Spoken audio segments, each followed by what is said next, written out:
Hello dear student, मैं मनोज शर्मा आपके अपने YouTube channel math planet institute पर आपका हार्दिक स्वागत करता हूँ। लास्ट लेक्चर में हमने क्वेश्चन किया था। अब आज के लेक्चर में भी अपन एक क्वेश्चन करने वाले हैं। अब अपने को देखो, मैं सारे क्वेश्चन आपको खुद करवाऊंगा। वो इसलिए करवाऊंगा क्योंकि हर क्वेश्चन को करने का थोड़ा थोड़ा तरीका है ना, वो डिफरेंट डिफरेंट है। अब आप ये सोचोगे सर हम एक क्वेश्चन कराने के बाद हम कर लेंगे सारे, वो आपसे हो भी जाएंगे नहीं भी हो पाएंगे। क्यों हो जाएंगे? हो जाएंगे कि भाई कुछ कुछ बच्चे तो ऐसे जो कर लेंगे, कुछ बच्चे नहीं कर पाएंगे। तो मैं सभी बच्चों के लिए खुद ही करवाऊंगा। अब आपसे जो हो पाए आप तो सिर्फ बस उनका क्या करना, रिवीजन कर लेना। सबसे इंपॉर्टेंट है रिवीजन करना। अब देखो सारे क्वेश्चन क्या थोड़े थोड़े डिफरेंट टाइप के है। अब ये नहीं जरूरी कि अपन सारे क्वेश्चनों को, मैंने आपको पहले भी बताया था कि सारे क्वेश्चनों को एक ही तरीका नहीं है इनका, कि सबको एक ही तरीका है कि हर में लिमिट निकालना है। तो हर में लिमिट अपने को कैसे निकालना है, थोड़ा सा डिफरेंट आपको तरीका मिलेगा। अब जैसे आज के लेक्चर में ये क्वेश्चन अपने पास है कि सिद्ध करो कि ये अनुक्रम है ना, वन को अभिसरित होती है। वन को अभिसरित होती है, इसका मतलब क्या है कि अपने को क्या निकालना है, इसकी लिमिट निकालनी है। और लिमिट क्या आनी चाहिए, इसकी वन आनी चाहिए। अब देखो लिमिट क्या आनी चाहिए, इसकी वन आनी चाहिए। तो उससे पहले अपने को इसको दिखाना पड़ता है, अभिसारी अनुक्रम दिखाना पड़ेगा।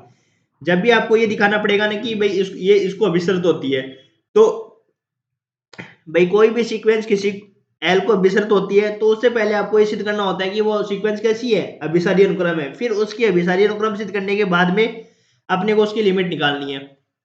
तो पढ़ो, सिद्ध करो कि अनुक्रम एक को अभिसरित होती है। अनुक्रम अपने पास कैसे दे रखी है, एक्स एन, जहां पे एक्स वन तो अपने पास 1/2 दे रखा है और x n plus one equal to दे रखा है 2 x n plus one upon में 3 है। ध्यान रखना ये एक्स एन में प्लस वन नहीं है, ये एक्स एन अलग है और प्लस वन अलग है, ठीक है। अब देखो इसका सॉल्यूशन कैसे करेंगे अपन। देखो सबसे पहले अपने को अभिसारी अनुक्रम सिद्ध करना है। अभिसारी अनुक्रम सिद्ध करने के लिए मैंने आपको बताया था कि अपने अनुक्रम को एकदिष्ट वर्धमान सिद्ध कर दो और प्लस में क्या कर दो, परिबद्ध सिद्ध कर दो। तो वो सीक्वेंस कैसी हो जाएगी अपने पास, अभिसारी अनुक्रम हो जाएगी। फिर इसकी लिमिट कैसे निकालते हैं उसका भी तरीका डिफरेंट है, ठीक है। तो देखो सबसे पहले दिया है अपने पास क्या, x1 क्या दे रखा है अपने को, 1/2 दे रखा है। और एक्स एन प्लस वन अपने को क्या दे रखा है, x n plus one equal to दे रखा है 2xn और फिर यहाँ पे प्लस वन अपॉन में 3। 2xn प्लस वन अपॉन में 3 है। अब अपन देखो जैसे x1 तो अपने पास 1/2 दे रखा है, x2 अपने पास कैसे होगा बताओ। x2 कैसे निकालेंगे, यहाँ पे n का मान क्या रख देंगे, 1 रख देंगे। तो n का मान रखते ही 1 रखो, यहाँ पे 2x1 प्लस वन अपॉन में 3। 2x1 रखो, 2 इंटू 1/2 प्लस वन अपॉन में 3। तो ये हो जाएगा अपने पास 2/3। x3 निकालो, x3 कैसे निकालोगे अपने पास। अब अपन n की जगह क्या रख देंगे, पुट n इक्वल टू क्या रखा हमने, 1 रखा। अब यहाँ पे पुट n बराबर क्या रखोगे, 2 रखो। n बराबर जैसे 2 रखोगे तो यहाँ पे आ जाएगा 2x2 प्लस वन अपॉन में 3। 2x2 कितना है अपने पास, 2/3 प्लस वन अपॉन में 3। अब इस प्रकार से जब भी दे रखा हो ना, टर्म्स दे रखी हो, तो अपने को कुछ टर्म्स निकालने हैं। फिर अपने को देखना है कि ये सीक्वेंस कैसी है, बढ़ रही है ये घट रही है। तो ये हो जाएगा 4/3 प्लस वन अपॉन में 3। तो ये हो जाएगा 7/9। अब देख लो यहाँ पे ये अपने पास 1/2 है, इसका मान 0.5, इसका मान 0.6 और इसका मान कितना है अपने पास 0.7। तो ये सीक्वेंस कैसी हो रही है, बढ़ रही है। तो 1/2 फिर उसके बाद में 2/3 फिर 7/9, इस प्रकार से ये टर्म्स क्या कर रही हैं, बढ़ रही हैं, ठीक है। अर्थात अपन ये लिख सकते हैं x1 छोटा है, x1 छोटा है x2 से, x2 छोटा है अपने पास x3। अब इन टर्म्स से अपन नहीं बता सकते कि सिर्फ तीन टर्म्स से अपन नहीं बता सकते कि ये सीक्वेंस हमेशा एकदिष्ट वर्धमान होगी क्या। अपने को एकदिष्ट वर्धमान इसको सिद्ध करना ही पड़ेगा। अब देखो इसमें सिद्ध करने का तरीका क्या होता है। अपन ने ये तो देख लिया कि x1 छोटा है x2 से, x2 छोटा है x3 से। अब इसमें क्या तरीका रहता है, अब इसमें ये तरीका नहीं होता है। जैसे अपने पास xn बराबर n के n के पदों में अपने को दे रखा होना, तब तो अपन क्या निकालते हैं, xn प्लस वन में से xn घटा के देख लेते हैं और वो ग्रेटर देन 0 आ जाएगा तो एकदिष्ट वर्धमान सिद्ध कर देंगे। जबकि अपने पास ये सीक्वेंस में यदि टर्म्स दे रखे होना तो कैसे प्रूव करते हैं, इसमें देखो इंपॉर्टेंट बात। अब माना कि, अब देखो यहां समझना इंपॉर्टेंट वाली बात है। माना कि अब यहाँ पे देखो अपने पास x1 छोटा है x2 से, x2 छोटा है x3 से। तो मैं इसको ये लिख सकता हूँ क्या, xr-1 छोटा है xr से। ये बात लिख सकता हूँ क्या, लिख सकता हूँ, इस वाले रिजल्ट से लिख सकता हूँ ना। अब ये मान किससे छोटा है, देखो अब ये मान किससे छोटा है, अभी आप देखो किसकी ओर टेंस हो रहा है, ये पद 0.7 आएगा, फिर 0.75 आएगा, 0.8 आएगा, तो ये मान किसकी ओर टेंस होगा। मैंने आपको ऊपर बताया था, पहला जो सवाल करवाया था उसमें मैंने बताया था कि ऐसे नहीं बताएंगे अपन कि ये 5 से छोटा होगा तो 5 से छोटा, लेकिन अपन ये देखना होता है कि वो किसके नजदीक है ना, उस मान से छोटा है, मतलब वहां तक पहुंच सकता है। तो ये वाला मान जो होगा वो किससे छोटा होगा, 1 से छोटा होगा। किससे छोटा होगा, 1 से। यदि अपने पास पहले मान आ रहा है 0.5 आ रहा है, 0.6 आ रहा है, फिर 0.7 आ रहा है, फिर 0.8 आएगा, 0. ऐसे नजदीक जाएगा ना, तो किसकी ओर टेंस है, ये 1 की ओर टेंस है। तो ये वाला मान किससे छोटा हो जाएगा, लेस देन 1। यदि मान ऐसे आते 1.5, 1.6, 1.7 ऐसे वाले मान आते, तब अपन क्या लिखते, ये लेस देन किससे होगा, 2 से लेस देन होगा। यदि इस प्रकार से मान आता 2.5, 2.6, 2.7, तो ये मान किसकी ओर टेंस होता, 3 से नहीं छोटे होते। ऐसे लिखने का तरीका होता है, ठीक है, आया समझ में। अब ये मत पूछना कि सर 1 से छोटा क्यों, क्योंकि 1 की ओर टेंस हो रहा है ना ये मान, इसलिए। अब देखो इस वाले सवालों में कैसे प्रूव करते हैं अपन इन क्वेश्चनों को। मैंने इसलिए बताया था कि आपको स्टार्टिंग में कि सारे क्वेश्चनों को करने का, सोल्व करने का तरीका थोड़ा सा अलग अलग होता है, सारे सेम होते तो मैं खुद ही कह देता आपको कि आप इन क्वेश्चनों को खुद कर लेना। नहीं कर पाओगे आप, क्योंकि मुझे पता है कि मुझे बताने की जरूरत यहाँ पे है। अब यहाँ पे देखो इंपॉर्टेंट वाली बात समझना, अब यहाँ पे जैसे मान लो मेरे पास क्या है, एक्स एन प्लस वन क्या है अपने पास, यहां समझना देखो, एक्स एन प्लस वन अपने पास क्या है, ये वाली बस ये आगे जो स्टेप लिखूंगा ना, ये समझ में आ गई ना आपको, तो ये मान लो आपका प्रूफ हो जाएगा एकदिष्ट वर्तमान। फिर ये सवाल इजी सा हो जाएगा, 2xn प्लस वन अपॉन में क्या हो जाएगा 3, ये अपने को दे रखा है, दे रखा है। अब बताओ मेरे को एक्स आर माइनस वन वाला पद निकालना है, क्या निकालना है, एक्स आर माइनस वन वाला पद निकालना है। तो देखो मैं एक बार क्या कर देता हूँ, पुट कर देता हूँ यहाँ पे, एन की जगह क्या पुट करूं मैं, बताओ।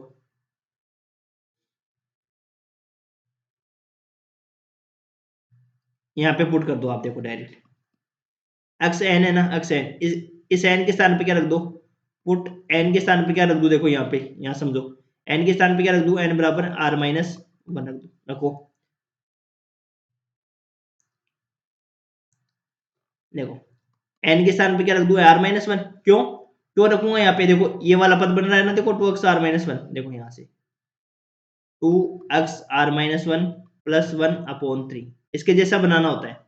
यहाँ पे जैसे मैं n का मान r-1 रखूंगा, तो यहाँ पे क्या हो जाएगा r-1 प्लस 1, ये मान किसका हो गया, अक्स r का मान हो गया, 2x r-1 प्लस 1/3। इस प्रकार के टर्म्स बनाने अपने को, ठीक है, समझ में आया। अब देखो दोबारा देख लो, ये अपने n की जगह क्या रख दिया आपने, यहाँ पे रख दिया मैंने n की जगह r-1 रख दिया, तो यहाँ पे रखा तो 2x r-1 प्लस 1/3। अब इधर वाली साइड भी तो रखना पड़ेगा, तो ये r-1 रखा, तो यहाँ पे मेरे को मिला अक्स r की वैल्यू, तो इसके जैसे बनाए, या ऐसे कर लो, देखो सुनो मेरी बात, ऐसे नहीं समझ में आ रहा आपको, नहीं आ रहा तो कोई दिक्कत नहीं है, ऐसे समझ में नहीं आया तो अपने को जैसे देखो एक्स एन प्लस वन क्या दे रखा अपने पास, ये बताओ, 2xn प्लस 1/3 दे रखा है। तो पहले मैं इस xn में है ना क्या करता हूं, 2 से मल्टीप्लाई करता हूं, इन सबको किससे मल्टीप्लाई कर दो, 2 से मल्टीप्लाई कर दो। तो जैसे मैं 2 से मल्टीप्लाई किया तो 2x r-1, 2x r, और ये हो जाएगा 2 इंटू 1। इतना समझ में आ गया आपकी, इतना आ गया ना समझ में, मैंने 2 से मल्टीप्लाई कर दिया। अब क्या हो रहा है, एक जोड़ रहा हूं, तो सब में एक जोड़ दो, इनइक्वालिटी में ये इक्वल, ये वाला साइन नहीं आएगा। अब क्या करो बताओ, एक जोड़ दिया, एक जोड़कर क्या करूंगा, 3 का डिवाइड कर सकता हूँ क्या, सब में 3 का डिवाइड भी करना है ना फिर बाद में, तो ये डिवाइड कर दो।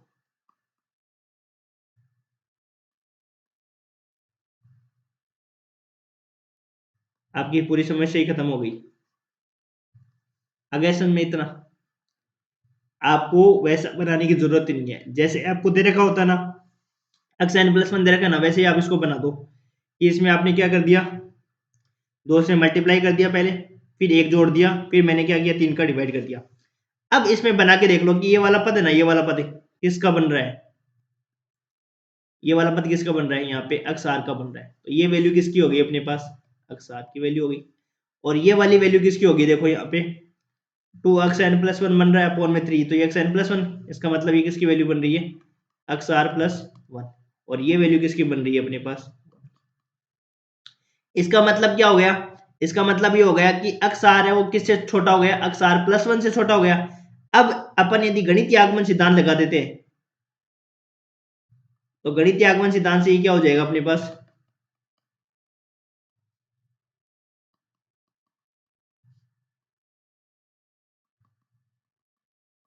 गणितीय आगमन सिद्धांत से ये छोटा हो जाएगा, अक्स एन छोटा हो जाएगा अक्स एन प्लस 1, और ये लेस देन किससे हो जाएगा, 1 से। तो दोनों चीजें यहाँ प्रूफ हो गई, क्या क्या प्रूफ हो गई, for N belongs to N के लिए। तो अनुक्रम अक्स एन क्या हो गई अपने पास,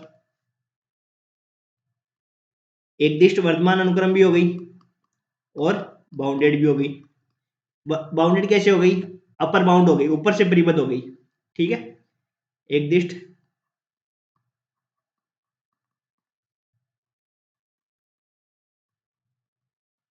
वर्तमान अनुक्रम है जो ऊपर से परिबद्ध है, ऊपर से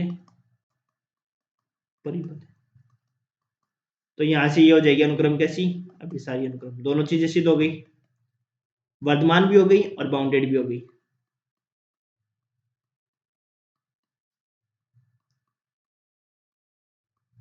अब अपने को सिर्फ इसकी क्या करनी है, लिमिट निकालनी है। ये चीज समझ में आ गई, ये बताओ। अब ऐसे क्वेश्चन और भी मिलेंगे आगे, आपके टेंशन मत लो कि ये क्वेश्चन नहीं कि एक ही क्वेश्चन यहाँ पे मिला है आपको, और क्वेश्चन भी मिलेंगे आपको। ये चीज समझ में आई नहीं आई, और यदि नहीं समझ में आई तो देखो वीडियो दोबारा देखना पड़ेगा। यदि अपन मैं इसको दोबारा यहाँ पे समझाने लग गया ना, तो ये मान लो कि इसमें ये वीडियो आपका 40 मिनट का बन जाएगा, जो मैं बनाना नहीं चाहता हूँ। क्योंकि छोटे वीडियो बनाएंगे ना तो आप देख पाओगे, बड़े वीडियो बनाएंगे ना तो आप देखोगे नहीं, क्योंकि एक एक 1.5 घंटे का वीडियो बनाने लग गए ना तो आप बोरिंग हो जाओगे खुद भी। और मेरा उद्देश्य नहीं है, क्योंकि मैंने एक एक 1.5 घंटे के वीडियो भी बनाए हैं, इसलिए मैं नहीं चाहता हूँ कि बच्चे को बोरिंग हो जाते हैं एक एक 1.5 घंटे वीडियो में। बच्चों को चाहिए 30 मिनट का वीडियो, जिससे वो आराम से कर सके, ठीक है। ये हो गया अपने पास अनुक्रम अक्षर क्या हो गया, अभी सारी अनुक्रम हो गया। अब अपने को सिर्फ क्या दिखाना है, सीमा निकालनी है अनुक्रम की।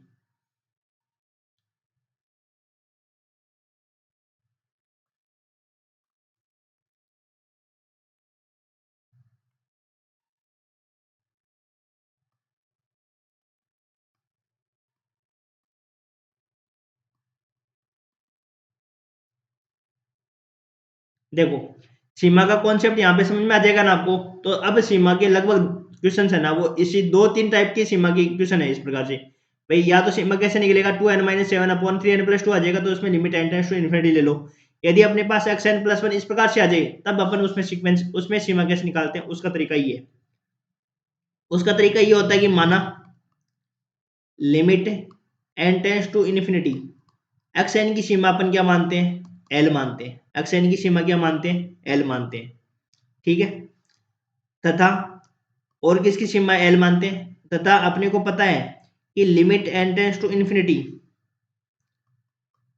xn+1 की सीमा भी अपन क्या मानते हैं, l मानते हैं। अपने को पता है कि कोई भी सीक्वेंस रखी है जिसमें उसमें मान लो n टर्म्स है या n+1 टर्म है, उसमें अनंत पद होते हैं। तो सीक्वेंस में अनंत पद होते हैं, तो यदि मान लो अपने पास किसी भी n टर्म्स तक की भी सीमा यदि मान लो 1/2 आ रही है, तो सारे वाले पदों में भी वो उसकी सीमा क्या रहेगी, 1/2 ही रहेगी ना। तो इसलिए अपन को क्या करना है कि सबसे पहले xn की सीमा l माननी है, और xn+1 की सीमा भी क्या माननी है, l माननी है, ठीक है। अब देखो, तब xn+1 अपने पास क्या था बताओ,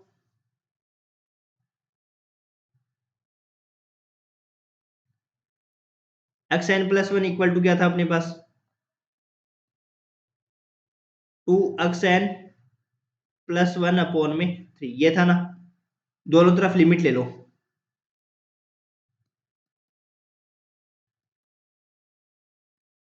limit n tends to infinity xn+1 equal to 2 into, या इसमें पहले लिमिट ले लेते हैं,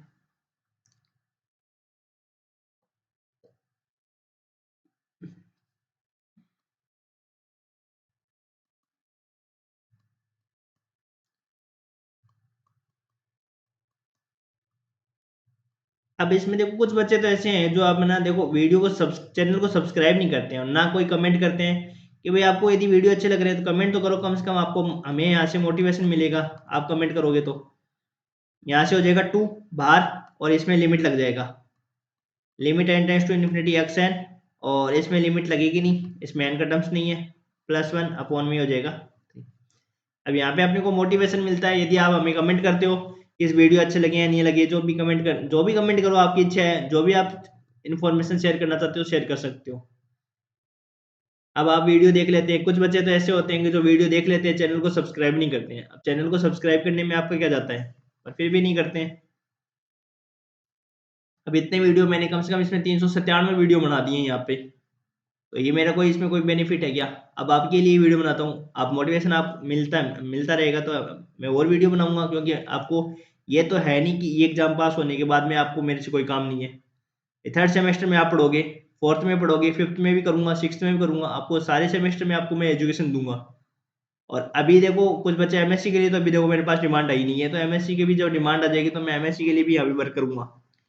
तो वो उस हिसाब से आपके लिए इतना कर रहे हैं, तो आप भी थोड़ा सा भाई चैनल को सब्सक्राइब करो, तो ये तो बनता ही है। अब देखो यहाँ पे, अब इसकी सीमा मैंने क्या मानी थी, एल मानी थी।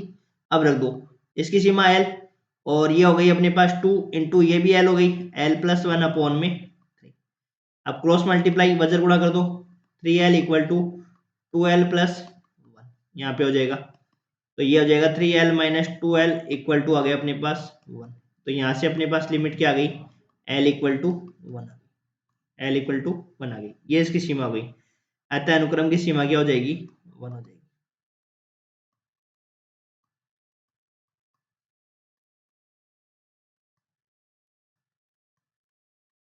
अतः सीक्वेंस है वो अक्साइन क्या हो जाएगी, एक को विसरत होती है।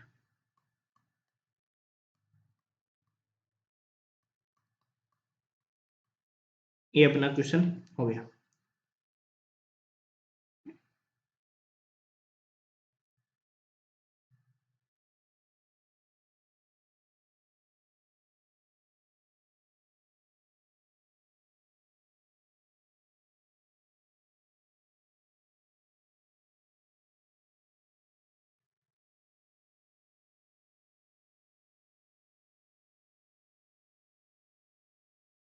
ठीक है, अब अगले लेक्चर में अपन इसके आगे क्वेश्चन करेंगे। Thank you.